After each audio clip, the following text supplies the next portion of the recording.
Hi friends, welcome to our channel super trade Lakshya. यहाँ बात करेंगे किस तरीके से हम प्लान कर सकते हैं, क्या फ़िलहाल मार्केट का सेटअप रहेगा कल के लिए।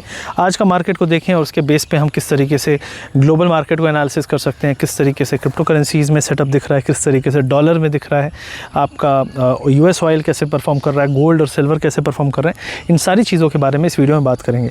आई होप आपको यहाँ की सीनरी बहुत अच्छी लग रही होगी। ये उन बड़े लोगों को बिल्कुल पसंद नहीं आएगी जो लोग बड़ी बिल्डिंगों में बैठ के हमारे जैसे आम आदमी से बने हुए यूट्यूबर्स से चिढ़ते हैं, जलते हैं और उनके चैनल पे टारगेट करते हैं।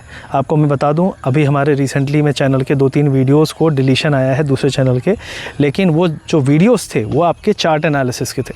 अब आप बताओ, इस देश में चार्ट एनालिसिस करना पाप हो गया है। यहाँ पे आप सॉफ्ट पॉर्न यूट्यूब पे चलने दीजिए, गाली गलौज चलने दीजिए, सारी माँ बहन चलने दीजिए, सब ओके है। नेता एक दूसरे को लालच दें कि मैं तुम्हें 5,000 दे दूँगा, 10,000 दे दूँगा, वो चलने दीजिए। लेकिन एक आदमी लोगों को सही चीज़ गाइड नहीं कर सकता फाइनेंशियल सेक्टर में। ये हालत है इस देश की, और ये हालत है यहाँ पे आम आदमी की कि वो उठना चाहे तो उठने नहीं देते। यूट्यूब की वर्ल्ड वाइड पॉलिसी में ऐसा नहीं है कि वो सबके चैनल उड़ा रहा है। ये पॉलिसी सिर्फ इंडिया में अप्लाई हो रही है। मतलब इसके पीछे कोई ऐसा आदमी है जिसको हमारे स्पेस में कब्जा करना है। अब आप समझ लो, देखो आसपास कि ऐसा कौन सा कॉर्पोरेट है जो यूट्यूबर बनने की चस्के में है। तो बस यही चीज़ है। बाकी चलिए बात करते हैं अभी इस वीडियो में एनालिसिस की। तो अगर हम वीडियो में बात करें तो कुल मिला के मार्केट जो हैं अपने फ़िलहाल थोड़ी सी फ्लैटिश क्लोज़ हुए हैं। बैंक निफ्टी कमज़ोर हल्का सा, निफ्टी एकदम फ्लैट, और यहाँ पे विक्स जो है वो थोड़ा सा बढ़ा है, लेकिन अभी भी 12.5 है, तो कुछ खास होने वाला है नहीं।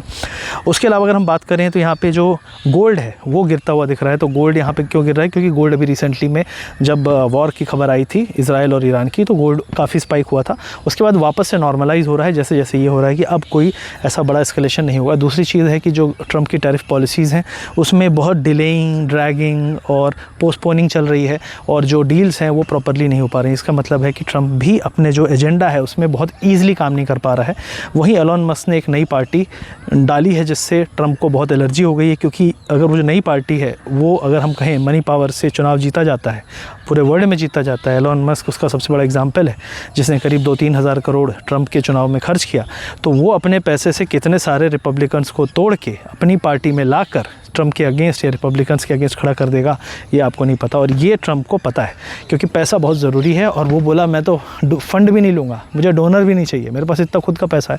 $405 बिलियन है। वो जो 405 का ऊपर का 5 है ना, वो खर्च करके वो अगले 2-3 चुनाव लड़ लेगा, तो उसको कोई बराबरी नहीं कर पाएगा। तो ये सिंपल सी चीज़ है जो मैं आपको बताना चाहता था। तो यहाँ पे अगर आप देखें तो जो मार्केट अपना है वो फ्लैटिश है। अब हमारा मार्केट भी वेट कर रहा है कि क्या ट्रेड पॉलिसीज़ में कुछ डिसीजन आएगा, पॉजिटिव डिसीजन आएगा, किस तरीके से हमारी सरकार ट्रंप की टीम से निगोशिएट करके एक अच्छी ट्रेड डील लाएगी जिसमें हमारा ज़्यादा नुकसान ना हो। और ये बहुत अच्छी बात है।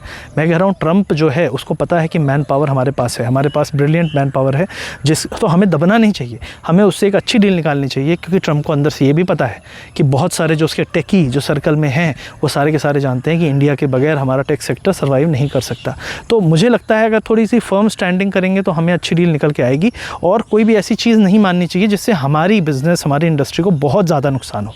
देखो, एक ऐसी चीज़ जो हमारे यहाँ आने से सबका भला होगा वो अच्छी चीज़ है, लेकिन क्या डिसीजन उस बेस में लिया जाएगा ये आपको पता चल जाएगा जब ट्रेड डील आएगी। क्योंकि कुछ चीज़ें जैसे स्टारलिंक है, स्टारलिंक किसी के लिए बुरा नहीं है। मैं कह रहा हूँ स्टारलिंक को इंडिया के किसी कंपनी के साथ कोलैबोरेट करके, 2-3 कंपनी के साथ, एक के साथ क्यों करना, 2-3 के साथ कोलैबोरेट करके स्टारलिंक की सर्विस चलवाओ। उसी तरीके से कई सारी ऐसी चीज़ें हैं, जैसे अब टेस्ला है, तो टाटा ऑलरेडी अच्छे खासी गाड़ियाँ बना रहा है, महिंद्रा बना रहा है। तो मुझे लगता है टेस्ला के यहाँ आने से क्या होगा, टेस्ला के यहाँ आने से जो लग्जरी वाला एक सेगमेंट है, जो सस्ता वाला सेगमेंट है, उसमें कोई खास फ़र्क नहीं पड़ेगा।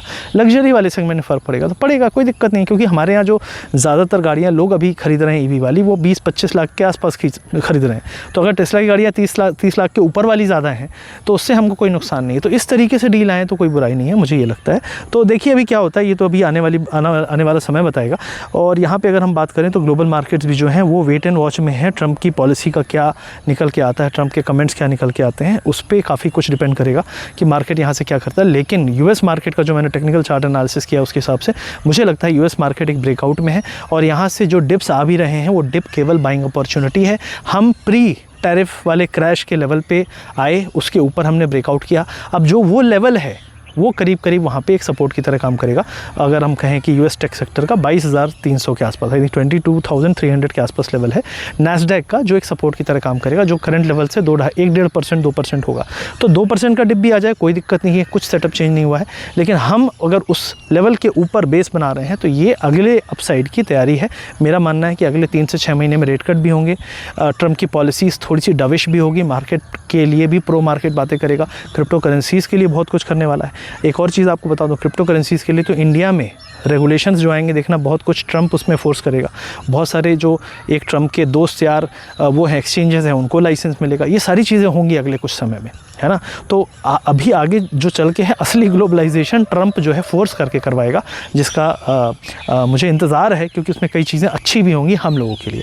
तो ये फ़िलहाल है यहाँ पे। और अगर हम बात करें यहाँ पे क्रिप्टो करेंसीज़ की, तो ज़्यादा कुछ नहीं यहाँ पे हो रहा है। और मुझे लगता है यहाँ पे एक वेट एंड वॉच की स्थिति है। लेकिन काफ़ी सारे क्रिप्टोज़ ने रिसेंटली में अपने लो से बाउंस किया है, और जो वॉर के टाइम पे डिप आया था, टैरिफ के कारण जो डिप आया था, तो मुझे लगता है उसके ऊपर सर्वाइव करना, सस्टेन करना एक अच्छी चीज़ है। यहाँ से 2-3% के लो पे एक अच्छा सपोर्ट है हर क्रिप्टो में, मोस्ट ऑफ देम में।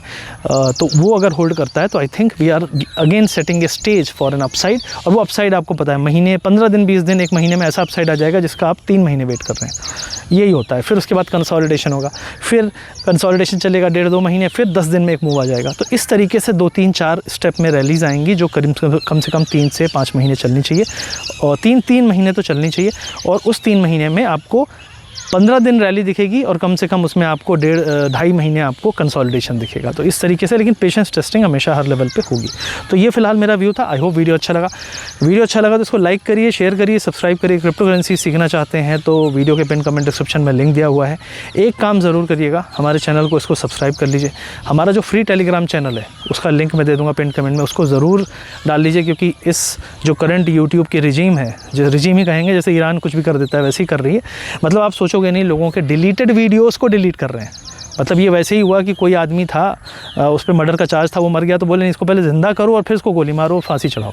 मतलब ये सब चल रहा है, ठीक है। और वो तो चलो बुरे काम के लिए, यहाँ पे साला अच्छा काम करो, उसके बाद भी लोग टारगेट कर रहे हैं। तो ये सब चीज़ें हो रही हैं क्योंकि कोई आदमी, बड़ा आदमी, हमारे स्पेस को कब्ज़ा करना चाहता है।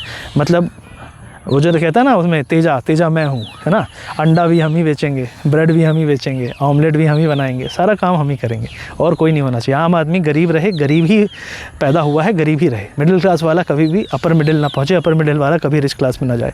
ये टारगेट हमेशा रहता है, क्योंकि गरीब इंसान को 2,000 रुपये देकर वोट करवाया जा सकता है, लेकिन एक समझदार आदमी समझ के, देख के सही आदमी को चुन सकता है। तो देश में हमेशा याद रखिए कि आपका भला सिर्फ आप सोचते हो, कुछ लोग और होंगे जो आपकी जैसी ज़िंदगी और स्ट्रगल देखे हैं वो सोचते हैं। तो हमेशा उनको फॉलो करो, सपोर्ट करो, जुड़े रहिए। हमारे इंस्टाग्राम चैनल पे भी जुड़ जाइए, हमारे टेलीग्राम पे भी जुड़ जाइए। ये चैनल आज है, कल ये वीडियो रहे ना रहे, चैनल रहे ना रहे, लेकिन हम जुड़े रहने चाहिए, ये हमेशा ज़रूरी है। और इस देश की जो एक यूनिटी है हमारे बीच में, वो जुड़ी रहनी चाहिए। आई होप वीडियो अच्छा लगा। Like, share, subscribe. मिलते हैं बहुत जल्दी। Thank you very much.